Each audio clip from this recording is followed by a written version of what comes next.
Entramos en detalle con nuestro invitado de hoy, el camarada Rafael Acuña, el conocido popularmente como el Pelirrojo. Sus palabras de bienvenida al programa Trinchera Comunitaria.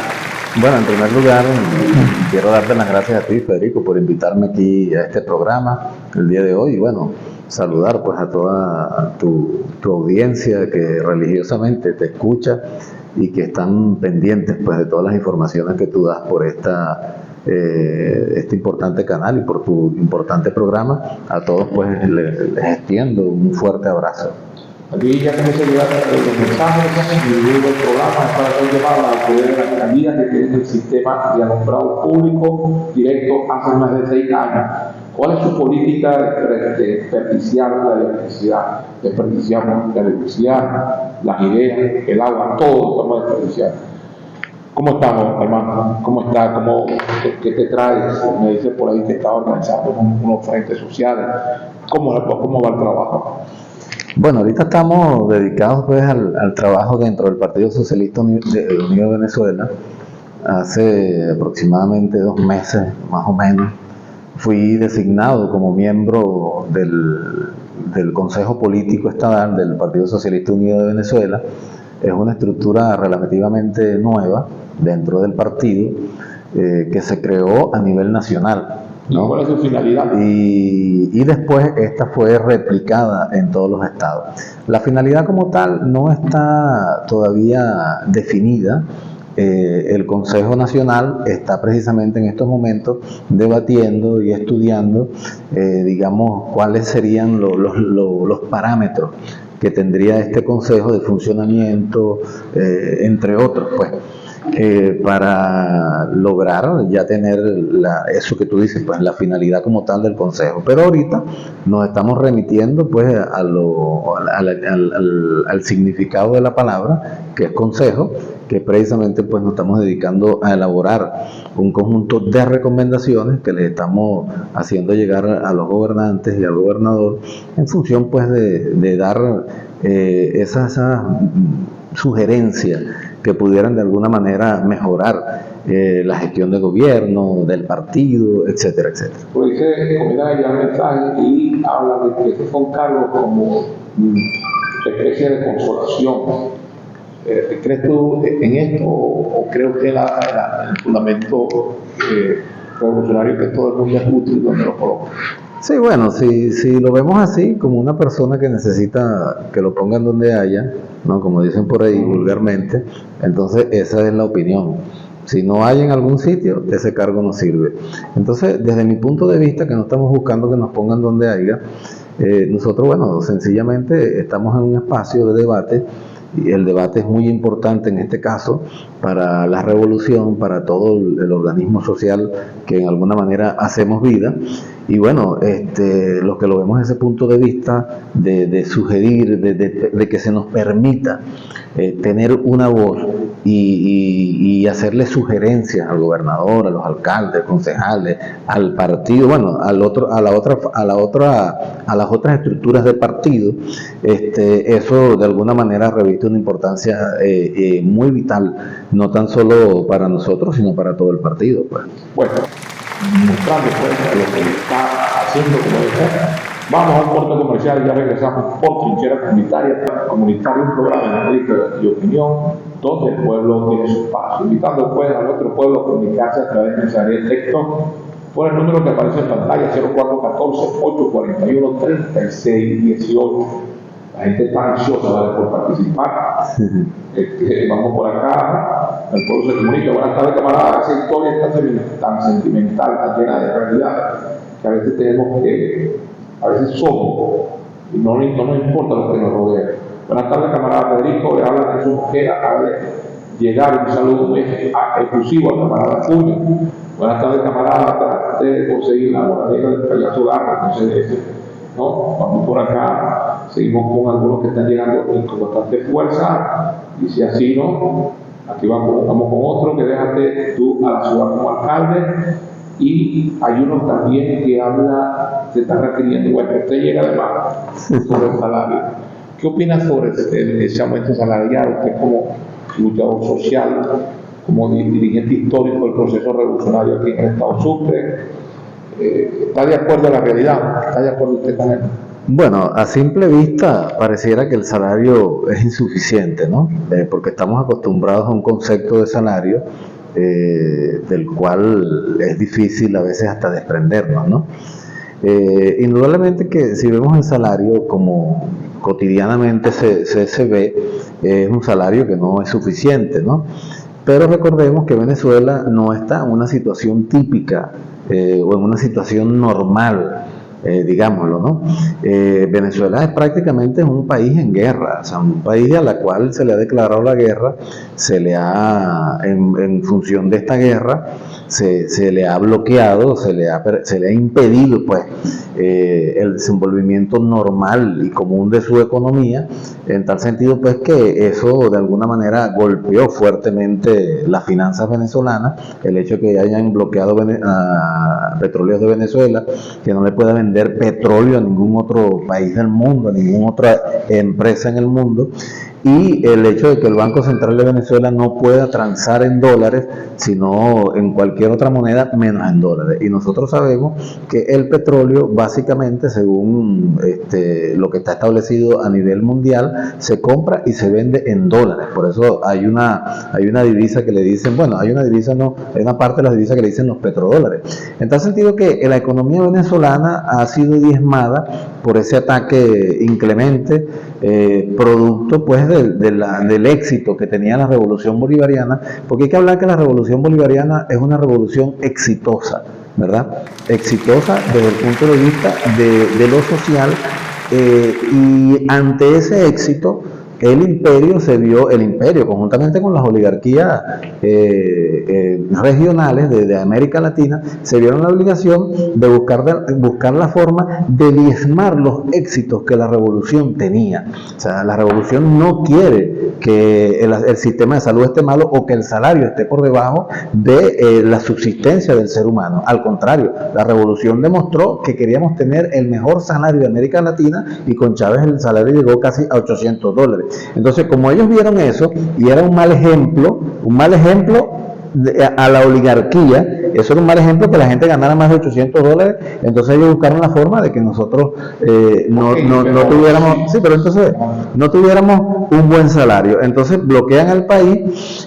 Sin embargo, aparte de lo que tuvimos, o lo que tenemos como salario, recordemos que hay un conjunto de elementos que se unen al salario que no lo tiene otro país en el mundo. Pues, por ejemplo, los bonos llegan a $20, $40, depende de la situación.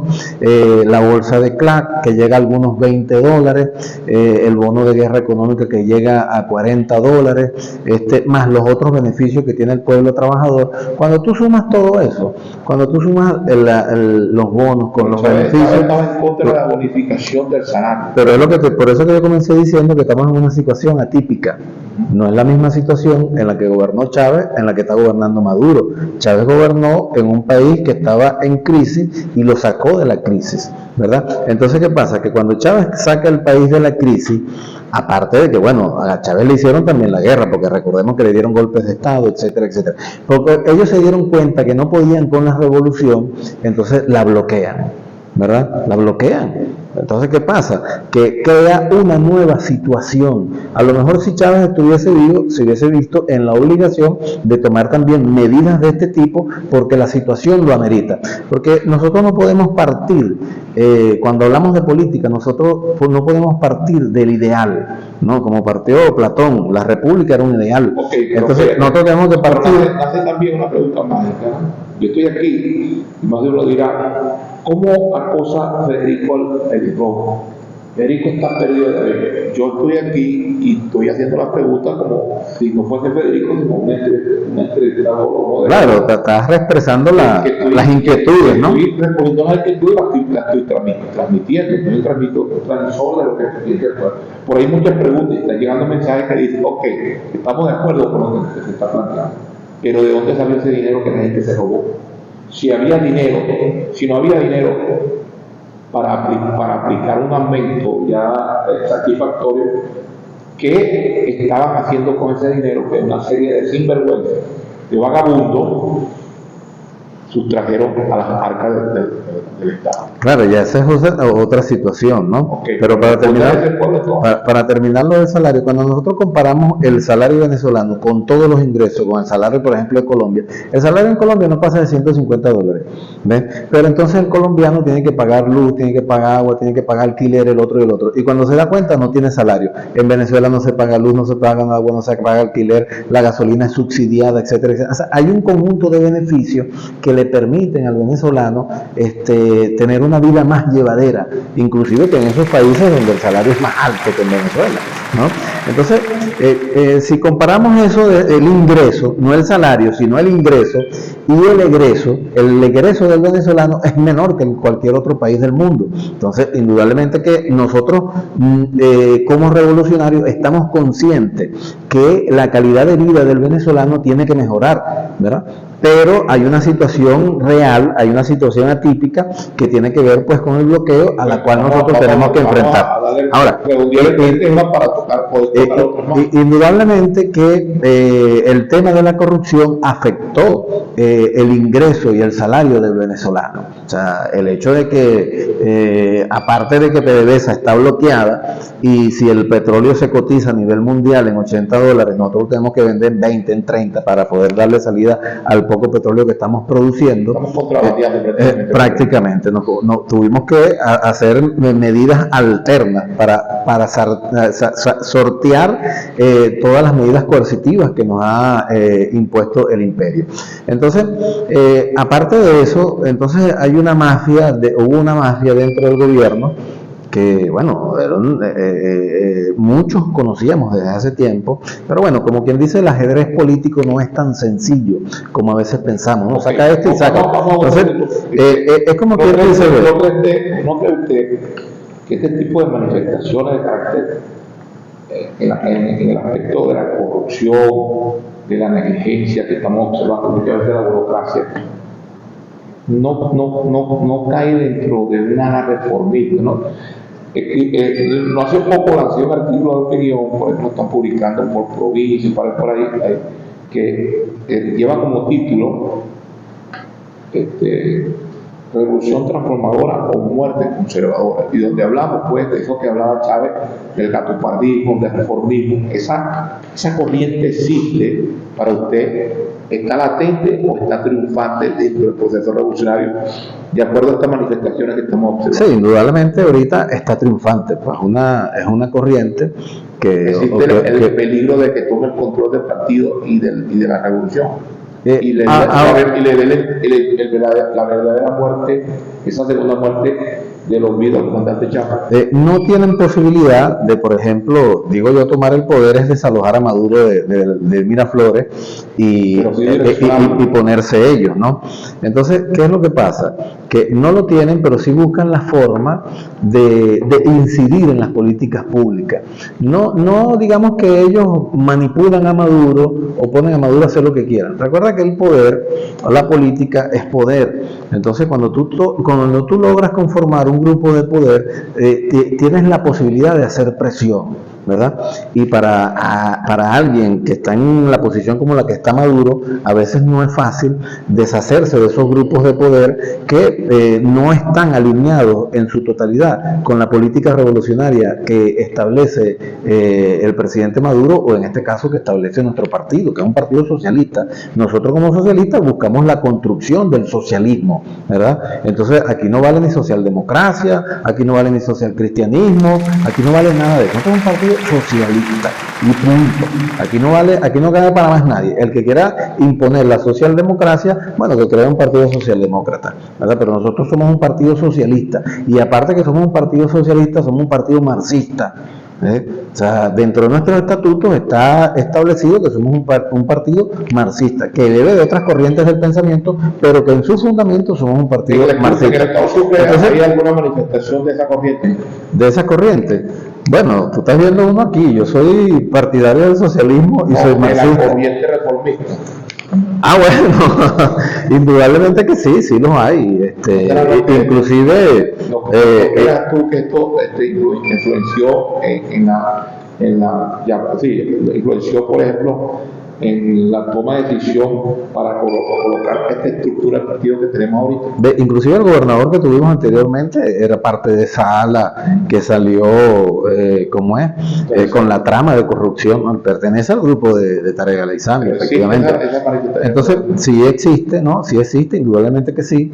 Yo creo que hay que hacer una limpieza de esas alas que indudablemente frenan el desarrollo del proceso revolucionario. Por ejemplo, el hecho de que no se le preste la suficiente atención y el suficiente apoyo a la construcción de comunas. Entonces pareciera que aquí estamos más pendientes de los emprendedores y de Fede Industria que de las comunas. Emprendedores que son los pequeños comerciantes. Ajá, exacto. Los pequeños comerciantes ya no los pobres que quieren de alguna manera salir adelante.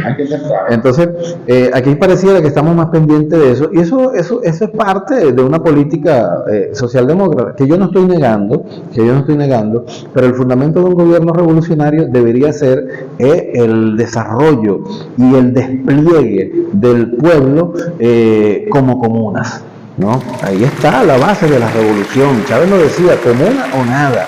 O sea, el hecho de que Chávez le puso eso, comunas o nada, eso tiene un mensaje ideológico bien profundo. O sea, o nada es ni capitalismo, un Estado socialista, inclusive la transformación del Estado burgués a un Estado socialista, pero el Estado socialista se sigue manteniendo, ¿ves? Entonces la figura de Estado, y cuando Chávez dice comuna o nada, inclusive estaba negando al Estado socialista. No, yo creo que la piedra angular es el poder comunal. Bueno, por eso. Porque la transformación del Estado es un acto de conciencia. Y cuando estamos hablando de que hay una corriente que está pugnando, torpedea todo tipo de comunicación del poder constituido con el poder comunal. Sí, pero fíjate tú, cuando nosotros nos vamos a la definición de Estado, el Estado se define a veces desde el punto de vista mecanicista como los mecanismos de opresión de una clase, o sea, el Estado es un mecanismo de opresión de una clase hacia otra. En el concepto de Antonio Gramsci, un marxista italiano bien profundo, él dice que es la organización de las clases capitalistas para oprimir al pueblo. Entonces, el Estado es básicamente el ejercicio del poder de una clase para oprimir a otra. Entonces, las comunas no pueden ser un Estado, porque las comunas se suponen que es la organización de los seres humanos para conseguir su verdadera libertad, su verdadera realización, su verdadera plenitud, etcétera, etcétera, ¿no? Entonces, por eso es que te digo que hay que construir, hay que desalojar definitivamente el Estado capitalista, el que encontramos, el que heredamos, cuando llegamos al poder, tenemos infiltrado, aquí no va a haber cambio transformador, porque ellos van a tratar de mantener, por eso se llama reformismo. Sí, porque las cosas como están para beneficio personal. Sí, bueno, pero el reformismo es una tendencia política que busca que busca las transformaciones sociales a través de un conjunto de pequeñas reformas, pues, de pequeñas reformas que se van dando. O sea, por ejemplo, cambiarle un artículo a la ley del trabajo, eso es una pequeña reforma, pues. Al sistema de educación, a la ley de educación, hacerle un conjunto de cambios, una reforma. Ahora, ¿qué sería revolucionario? Abandonar el sistema de educación capitalista e instalar... Si se cambia todo el estamento jurídico... No, pero te estoy hablando de un sector. Aquí tienen que tratar de 1945, de 1845. Eso entorpece. Bueno, pero fíjate tú, ya que estás hablando... Nos vamos a un corte comercial, un programa Trinchera Comunitaria, un programa de entrevista y opinión donde el pueblo tiene su espacio, invitando a nuestra gente a comunicarse a través del 0414-841-3618. Amigo Rafael Acuña, le va a estar pasiones todavía, camarada. Me llega mensaje ahí, para bien o para mal, como digan Federico Nietzsche, más allá del bien y del mal, sí. Bastante mensaje. ¿Le va a responder alguna comentario? Sí, bueno, yo quería hacer una consideración sobre el que mandó el mensaje de que los chavistas han robado más que todo el mundo. Yo le quiero recordar a ese ciudadano que si ha leído un poco de historia, que lea. Bueno, le hago esta recomendación, como consejero, le doy esta recomendación. ¿Por qué? Porque hay que recordar que Venezuela, en la época de Acción Democrática y COPEI, aquí en el país ingresó más dinero que el que se invirtió, escuchen bien esto, al país en la época de la supuesta democracia de ICOPEI, que eso no era democracia, pero bueno, ese es otro tema. Pero en esa pseudo democracia entró más dinero que el que se invirtió en el Plan Marshall para recuperar a Europa y a Japón después de la Segunda Guerra Mundial. O sea, entró más dinero. Ahora, fíjate tú, el Plan Marshall sirvió para convertir nuevamente a Alemania y a Europa y a Japón en grandes potencias mundiales, aliadas por supuesto del imperialismo norteamericano. Y aquí entró más dinero que en esa época. ¿Y dónde está la Venezuela que superaría a Europa o a Japón, etcétera, etcétera? En ningún lado. Esos recursos se los agarraron los adecos y los copellanos y se los robaron. Y aquí no hubo un solo preso.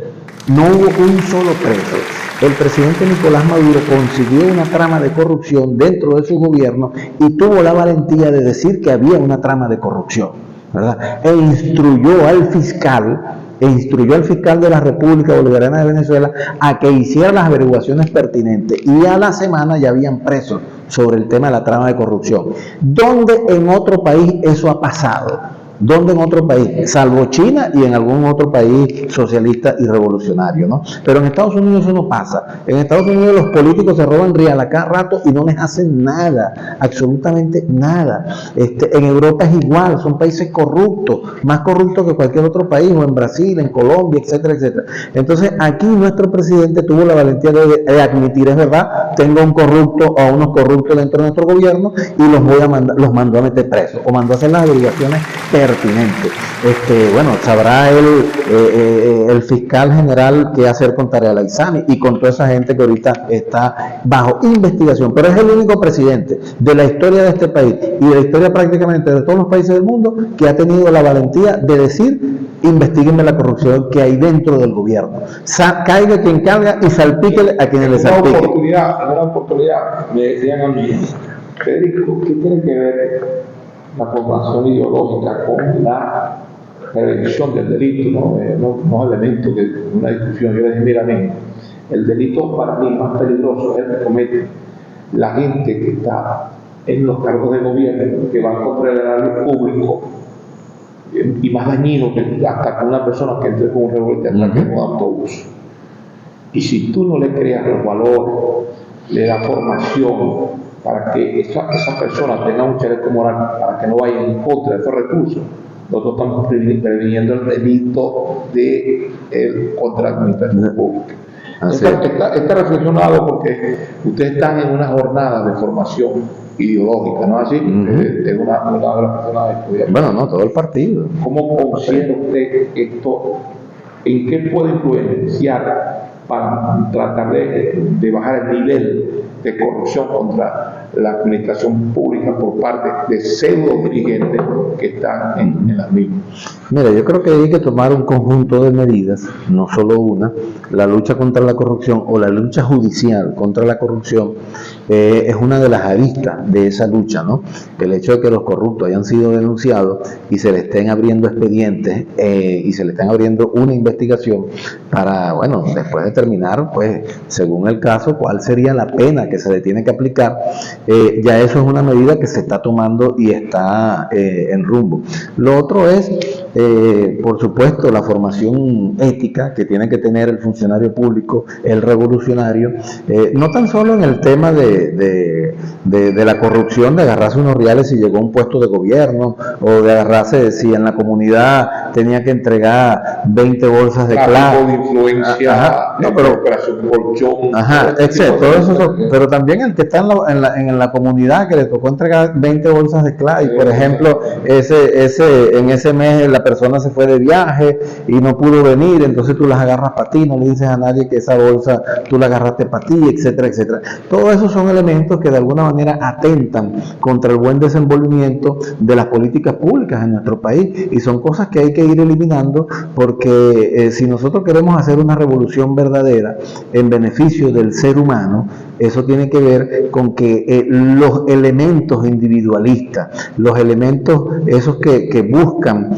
sacar beneficio de la sociedad para ti primero y luego para los demás, etcétera, etcétera, esos tienen que ser eliminados. En el entendido siguiente, si nosotros actuamos de forma individualista dentro de la revolución, porque ser corrupto es tener una acción individualista, es una condición individualista, estás delinquiendo porque quieres un beneficio para ti, personal, y no te importan los medios y los fines, porque lo que te interesa en este caso es tu beneficio personal, que en este caso es atesorar recursos, etcétera, etcétera.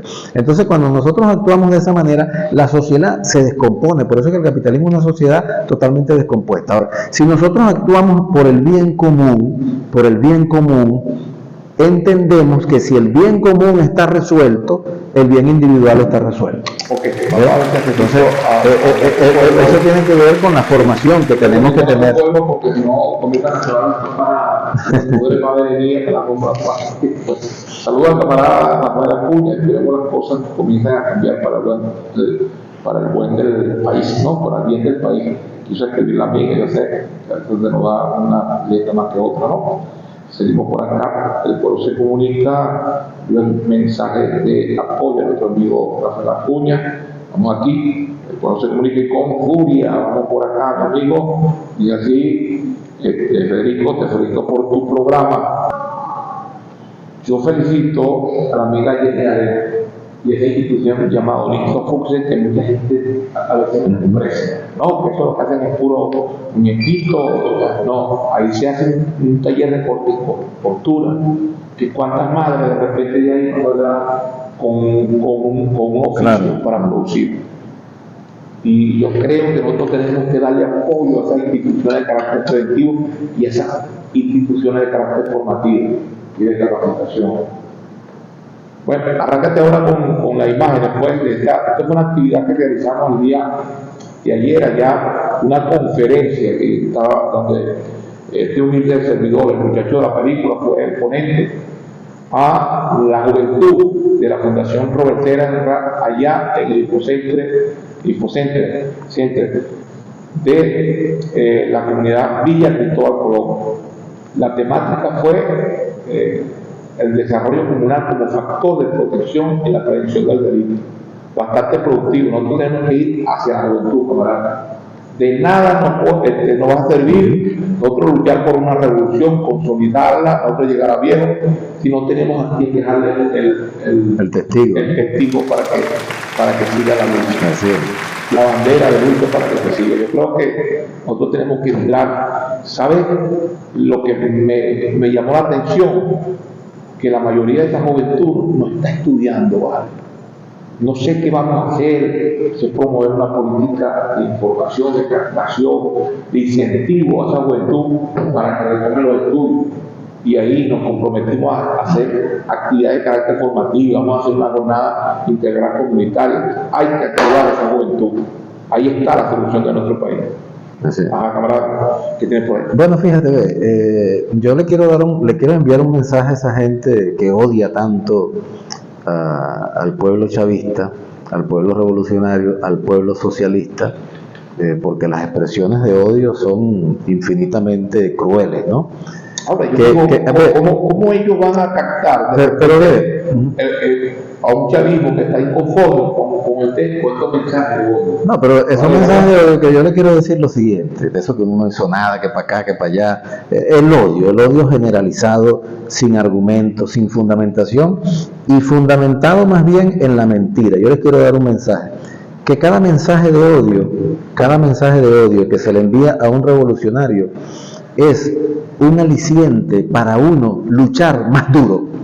O sea, que cada mensaje de odio, en vez de amilanarlo a uno, lo que uno hace es decir, contra ese odio yo tengo que luchar de forma más decidida, ¿verdad? Y de forma más fuerte, porque ese odio generado por el capitalismo hacia la justicia, hacia la igualdad, tiene que o sea, más vamos a luchar contra ese odio, contra esos odiópatas. Pregúntale, por favor, si en su juventud el cargo agua hacía cola para traer gasolina y si él comía una vez al día. Bueno, mira, ve, claro que no. Eso es lo mismo que tú le digas a un europeo, ¿verdad? En la Segunda Guerra Mundial, si él fue al supermercado y consiguió una lechuga fresca. ¿Ves? O sea, es una ley, por eso que te digo que, o sea, nosotros para hacer una apreciación tenemos que tener en cuenta la realidad en la que estamos viviendo. O sea, yo voy a decir que el gobierno de Winston Churchill fue malo porque él tenía que darle papa a su población porque era un país en guerra. Vieron que hay un país capitalista en guerra que no apoyó a los nazis porque Churchill era otro nazista más. Entonces, fíjate, nosotros somos un país en guerra, eso hay que entenderlo. Nosotros somos un país en guerra. Esto es una guerra que se le ha declarado a Venezuela porque Venezuela logró niveles de bienestar que eran ejemplo para otros países donde otros pueblos se podían levantar y podían asumir la senda del socialismo, el camino del socialismo, y hubo que truncarlo. No es una guerra de plomo y balas, sí, pero hay una guerra con otros mecanismos modernos, lo que llaman quinta, sexta generación, donde tiene que ver la guerra mediática, la guerra psicológica, la guerra de manipulación mental, etcétera, etcétera, y por supuesto tiene que ver con la guerra económica y todo eso. Eso no es una mentira. ¿O es que acaso las sanciones que le tiró Trump a Huawei cuando fue presidente, eso es mentira? Eso es mentira. Ahora, dime. O sea, entonces, ¿por qué los escuálidos? También tenemos que resaltar las necesidades de la Cuarta República. ¿Quién estudiaba? Bueno, por eso por eso que te digo que la revolución superó a la Cuarta República, muchas veces los pobres. Por eso digo que la revolución, pero es que no ve, la revolución superó. Pero es que yo digo que no es que lo superó, pero 1000 años luz a la Cuarta República, en justicia, en igualdad, en acceso a la educación, en todo. Venezuela era catalogado, según las Naciones Unidas, como uno de los países más felices del mundo. Entonces, esa felicidad, pero escúchame, entonces, es lo que te digo. Cuando Venezuela logró esos niveles de felicidad, Chávez se había declarado al país como un país que iba rumbo al socialismo para conseguir más felicidad aún. Entonces, ¿tú te crees que los países capitalistas se iban a decir, no, yo voy a dejar que el socialismo siga triunfando? No pueden. Entonces tenían que de alguna manera matarnos. Entonces trataron de matar a Chávez, de darle golpe de Estado, etc. No pudieron. Vamos a buscar la forma de bloquearlos, de hacerle cualquier tipo de artimaña para que ese socialismo no siga avanzando y más bien retroceda y nosotros tengamos que, ¿cómo decir? Que el socialismo es malo, ¿no? Entonces ellos bloquean al país, le hacen una guerra cruenta, horrible, terrible, una guerra criminal, y entonces te dicen que nosotros tenemos la culpa. Entonces el que asume ese discurso, me van a disculpar, es absolutamente estúpido. Hermano, yo creo que el invitado está confundiendo el término marxista con el socialismo, creo que está apuntando mal. Vamos por acá, Federico. Bueno, ¿qué bienestar hay aquí? Federico Pedro habla del capitalismo heredado y qué va a hacer con el nuevo capitalismo chavista. Por aquí también te dicen por qué te cortaste el pelo y te mandan saludos. Por ahí también te mandan saludos la camarada Irma Roque, nuestro amigo. Aumente los salarios, tenemos hambre, no podemos comprar nada con estos sueldos. Dice por aquí una persona que fue mejor el gobierno de la Cuarta República o vivimos a Chávez, pero respuesta. Vamos por acá, los arreglos compañeros quedaron en pañales y paré de contar que bien estaría aquí, dice por acá un camarada del bebedero. Bueno, y eso que todavía no he tenido los de WhatsApp, como hay como ficha, el rojo, porque te cortaste el pelo. Si un partido en formación no tiene la capacidad para formar su cuadro ideológico, está creando, como decía Bolívar, talento sin probidad, en pocas palabras. Nosotros, no, si nosotros seguimos así como estamos, en el partido PSV, pero se están haciendo los esfuerzos por no seguir así. Sin darle formación ideológica, sin colocar a los verdaderos cuadros en los puestos que les corresponden, sin colocar a los hombres útiles donde están y dándole la verdadera significación de lo que es líder y dirigente como tal. Estamos reconstruyendo prácticamente el arca de la ese es otro elemento, Federico, en lo que yo digo, la lucha contra la corrupción que tiene que ver. No es tan solo poner a una persona proba en un cargo, Sí. sino que ese cargo tenga los elementos y los mecanismos para que el que llegue allí no cometa corrupción, así sea corrupto. Entonces yo creo que nosotros tenemos que, y esa es una deuda que tiene la revolución, pero creo que el gobernador y el alcalde... Yo hago una propuesta, que los delitos contra la cosa pública, los delitos de corrupción contra la cosa pública, en el área público, tienen que ser castigados con la muerte. Y los Estados Unidos han dicho, no, que no es los derechos humanos, yo también tiene tu derecho a su pena de muerte en el país. No, pero fíjate, ese es un pensamiento medieval, discúlpame Federico, porque acuérdate que la pena de muerte surge en Europa, e inclusive también en China todavía se aplica la pena de muerte, cuando la Inquisición, cuando la Inquisición, pero después los cubanos no hicieron más nunca así, inclusive Fidel Castro dijo que le preguntaron una vez de que si tenía que arrepentirse de algo, y él dijo de los fusilamientos, ¿verdad? No de buscar justicia, sino de fusilar a alguien. ¿Por qué? Porque nosotros tenemos un sistema de justicia inquisidor que viene de la Inquisición Europea de España. Y nosotros inclusive, si queremos hacer una revolución verdadera, tenemos que abandonar ese sistema de justicia inquisidor, ¿verdad? Y ese sistema de justicia tiene su plenitud, ese sistema de justicia inquisidor tiene su plenitud en la pena de muerte. Entonces, en este caso, como te digo, nosotros no tenemos que buscar que el corrupto sea sancionado, pero tenemos que buscar una sociedad donde el corrupto no tenga cabida. Y eso es en la sociedad socialista. Entonces tratando de corregirlo. Bueno, por eso, no tanto de prevenirlo, sino que no puede haber. Eso es una prueba cobarde para que no le hagan lo mismo que ustedes hicieron en el pasado, de quemar carros.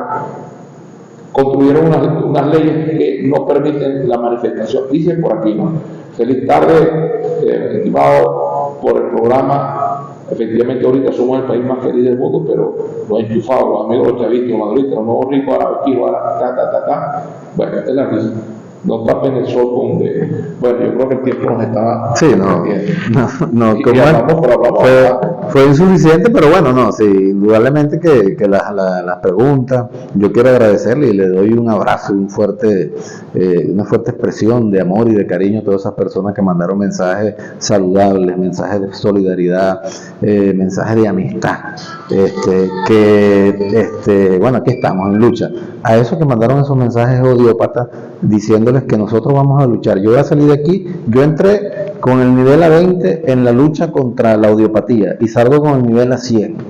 Los voy a combatir de forma decidida y resuelta, ¿verdad? Y eso va a ser siguiendo con la construcción del socialismo y de un mundo mejor. Eso es lo que vamos a lograr y los vamos a derrotar, los vamos a seguir derrotando y los derrotaremos, que no van a existir. O sea, nosotros tenemos que derrotar esas manifestaciones de odio que hay en la sociedad, que son parte del video que tú pusiste. O sea, para ellos el video que tú pusiste al principio es algo fuera de lugar. Para nosotros tiene un significado muy especial. De tal manera pues que vamos a seguir luchando con moral, porque tenemos mucha moral. El hecho que alguien diga que tú no tienes moral, eso no me inhabilita a mí para decir que yo tengo moral. Yo tengo moral y la puedo demostrar a donde sea y con quien sea. Yo soy uno de los pocos políticos en este país que fue tratado de meter preso, inclusive no me metieron, pero yo demostré ante un tribunal de ese sistema de justicia inquisidor, yo demostré que era una persona proba, inocente de todos los delitos que se me acusaron y de los delitos que trataron de imputarme. Salí airoso de esa lucha y con la moral muchísimo más en alto, porque le demostré a todo el mundo que el pelirrojo Rafael Acuña fue un alcalde absolutamente honesto y que le dejó muchas obras a esta ciudad y le dejó mucho a esta ciudad, y que inclusive el mayor orgullo mío no es tanto haber dejado obras, sino que nosotros fuimos en la alcaldía una escuela de formación de cuadros revolucionarios y cuadros socialistas que ahorita siguen dando la batalla en contra de la corrupción, en contra del capitalismo y en pro del socialismo. Ahorita están en cargos de gobierno y muchos son alcaldes y ni siquiera un beso te lanzan una flor, que es ingrata, ¿no? Porque ya me consta, pero bueno. Así está hecho. No, pero es que yo no estaba haciendo eso para que me tiraran besos y flores. Yo lo estaba haciendo por amor a la sociedad. Los canibales están vivitos por ahí. Yo les digo a la gente que está en el gobierno que se cuiden. No, nosotros comer carne. nosotros no tuvimos eso por comer carne. El tiempo lo suspendió. Bueno, sí, así es. Federico, muchísimas gracias por habernos. Amigo, y yo le agradezco mucho favores en el sentido de que nos hemos tratado siempre como amigos, como hermanos. Así es. Aquí dice una persona, no lo voy a leer rápidamente porque está comprobado el socialismo de miseria y hambre como ustedes se hundió Venezuela. Vaya a estudiar. Vamos a leérselo porque dice, perdóname, pero no eres objetivo para nada, no te gusta leer los mensajes, sino los que te convienen, hermano. No, son demasiados. Llega tantos mensajes y yo me leo mensajes hasta los que me nombran a mi santa madre. Lo que quiere decir que eso es tan flexible. Que no debería de leerlo. Y yo tú los bloquearía. No, yo leo aquí todo, chico, hasta lo que va a encontrar de mi persona, porque yo tengo que ser objetivo, imparcial, aunque mi corazoncito esté con la revolución. Bueno, el tiempo nos sorprendió, hemos llegado al final de nuestro programa Trincheras Comunitarias, una panorámica para eso, para la discusión, para el debate dialéctico, la denuncia necesaria, la propuesta de nuestro pueblo, con la intención de impulsar algo fundamental, esa piedra angular que es el poder popular a través de la participación de nuestro pueblo. Hasta mañana por Trincheras Comunitarias, porque eso, la imagen de Chile. Hasta mañana.